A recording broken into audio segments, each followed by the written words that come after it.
Dex Karen had reached the kind of exhaustion where reality itself felt insulting. The lights in the cargo bay were too bright, gravity felt heavier than regulation, and the crates absolutely were multiplying when he wasn't looking. His IXO sleeves hissed softly as he shoved another container into place, ignoring the station AI's polite reminders about posture. 16 hours on shift, recycled coffee, a protein bar that tasted like regret. So when someone walked past him in the open hangar, his brain didn't bother filing the proper paperwork before his mouth acted. "Nice ass," Dex muttered, eyes still on the manifest. The words drifted out careless, disposable. He expected nothing. Maybe a scoff. Maybe silence. Instead, footsteps stopped. The silence that followed wasn't empty. It pressed inward like the station itself was leaning closer. Dex frowned and finally looked up. The woman had turned around. She wore fitted station workout gear, practical and unadorned. The kind worn by people who actually trained instead of posing. Pale skin glowed faintly under the hangar lights, blonde hair pulled back for efficiency. Her face was calm in a way Dex had only seen on people used to rooms going quiet when they entered. And then he saw her ears. Long, elegant, tapered, unmistakably non-human. Dex's stomach dropped through the deck. "Oh," he said intelligently. Queen Morel of the Stellar Alliance regarded him in silence. Even without a crown, guards, or ceremony, she was unmistakable. You didn't rule 14-star systems by accident. You didn't spend 15 years negotiating ceasefires without learning how to look at someone like a problem you fully intended to solve.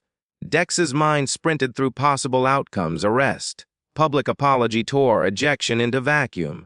"I am so sorry," he blurted, snapping upright so fast his IXO sleeve squealed. That was extremely inappropriate. I didn't know." She stepped closer. Dex froze. "Say it again," she said calmly. "I'm sorry," Dex said, certain this was a hallucination brought on by protein bar poisoning. Her ears tilted forward slightly. Not anger, not amusement. "Focus. What you said," she clarified. "Repeat it." Dex let out a short. "That seems medically unwise." "I am not offended," Morel said. "If I were, security would already be here and you would be on the floor. That's comforting." She studied him, then, surprisingly, smiled. Not the diplomatic mask he'd seen on broadcasts. Something real. Something unused. 15 years, she said softly. "Every word spoken to me has been measured, filtered, aimed." She stepped into the loading zone, light tracing the contours of her ears. "Your comment was crude, poorly timed, socially disastrous." Dex nodded hard. "I specialize?" "And yet," she continued, "it was honest." The hangar felt smaller. "No one forgets who I am," she said. "You did." Dex swallowed. "Trust me, I will never forget this moment." That earned a soft laugh startling in the vast metal space. "So," she said gently, "speak to me again. Not as a queen, as a person." Dex really looked at her. Power resting on her shoulders like armor she'd set down just for a moment. "Well," he said slowly, a nervous grin creeping in, "you do, in fact, have a very nice ass." For one suspended heartbeat, the universe held its breath. Then Queen Morel laughed. Not quietly, not carefully. Real laughter echoing through the hangar like something forbidden. Dex half expected alarms. None came. "I had forgotten what that sounded like," she admitted. They talked. About exhaustion. About honesty. About how impossible it was to know if anyone truly liked you when everyone bowed. Dex complained. She listened. She returned, again and again, disguised badly, convinced she was invisible. In the cargo bay, titles dissolved. She learned what vending machines sounded like when they were broken. Dex learned how heavy a crown really was. When the trade delegation came, hostile, polished, dangerous, Morel walked indifferent. Honest, direct, human. She unsettled them. She won. And when she returned, standing in the dim hangar light, shoulders lighter than before, Dex knew something permanent had shifted. "I won't be able to come as often," she said quietly. "Queens are busy," Dex replied. She pressed a small warm token into his hand. 4. When the universe feels personally offensive again. Weeks later, broadcasts spoke of a changed alliance. A queen who answered honestly, who laughed, who ruled like a person. The last time she came, she didn't hide. "I wanted to thank you properly," she said. "For what? You reminded me I'm alive." They parted without promises. No ceremony, no drama, just honesty. Dex went back to work. The crates felt lighter. The universe still offensive, but manageable. Sometimes, changing the galaxy doesn't start with a speech.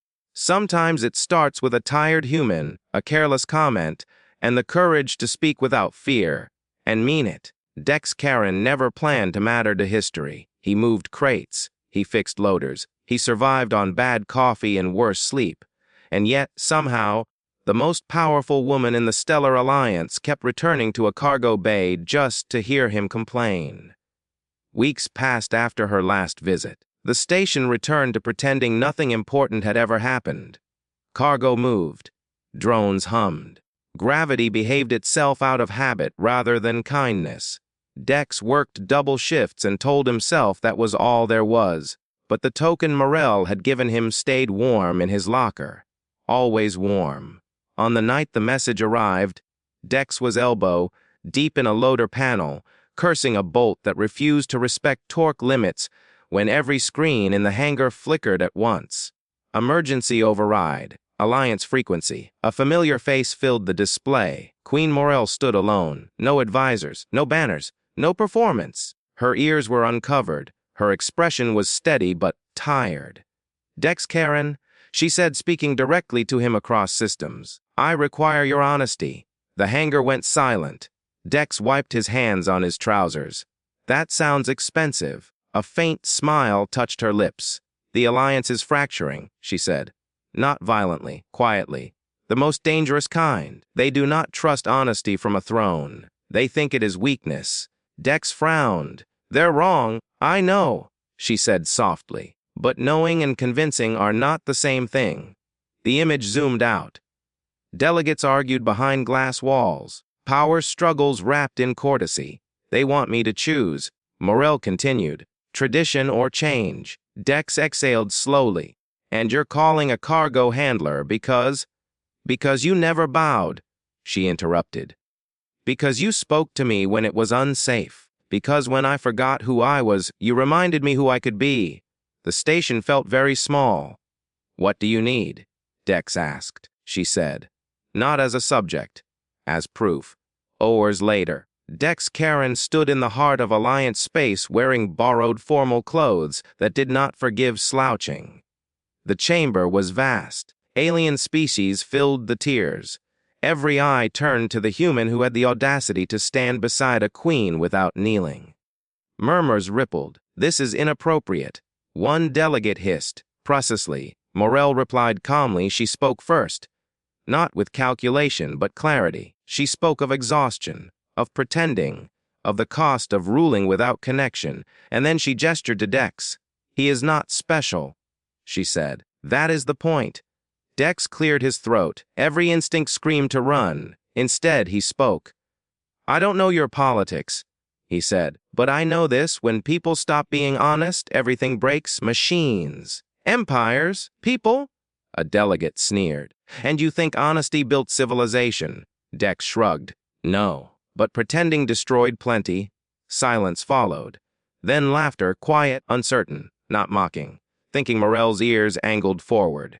She felt it. "The shift. This alliance," she said, "will not fall because it dares to be real." Votes followed. Reluctant at first.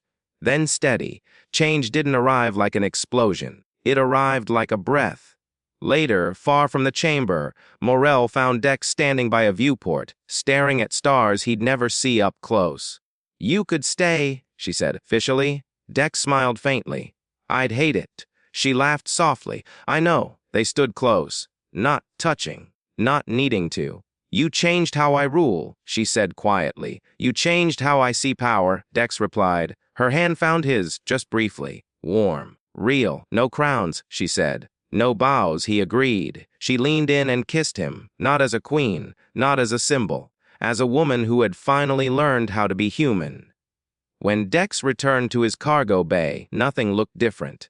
And yet everything was. The universe was still offensive, but it no longer felt unbeatable.